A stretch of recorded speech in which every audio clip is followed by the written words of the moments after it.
Okay, ngayon naman, magte-test naman tayo ng USB flash drive kung original.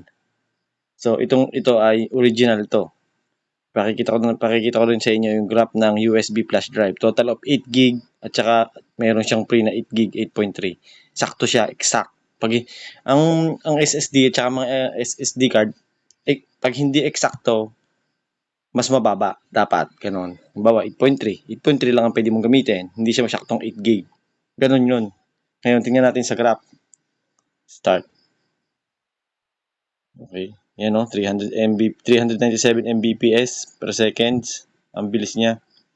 In 6 seconds. Yan pa lang makikita mo na original yung SSD card. Tsaka hindi siya mag-i-slow. Yung sasabihin ni slow, mag-i-slow siya. Lalabas dyan kung peke yung SD card mo pagka nag-slow siya. Yung mag-i-slow. Yan. Tingnan natin sa visualization kung gaano kaganda. Ayan, ang visualization niya. Mamaya gaganda pa yan. Matagal kasi ang pag-check ng ng mga SD card, USB, hindi ganun kabilis. Yan, makikita mo tataas yan, biglang gaganda yan, 8 gig lang siya pero original siya. USB flash drive yan, ha. Ang tinetesting po natin, USB flash drive. Yan.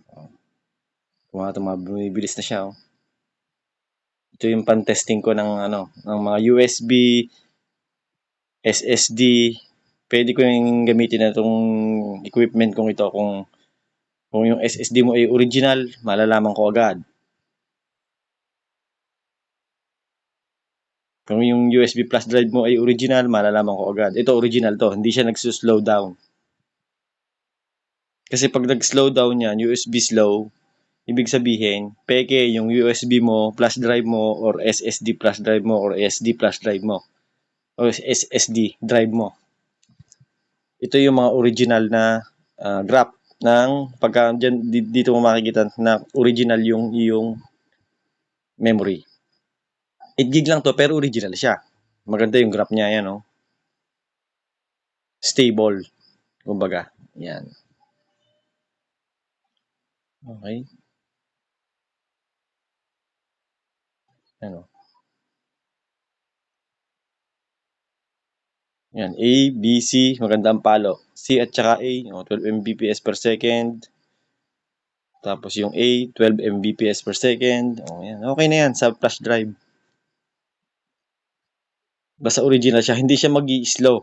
Doon mo malalaman na fake. Pag nag-slow yung iyong flash drive at bumagal siya, lalo na pagka malaki ang memory niya at bumagal siya, peke yun.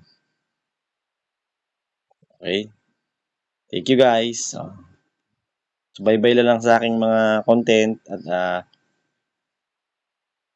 antabay sa aking mga susunod na mga upload.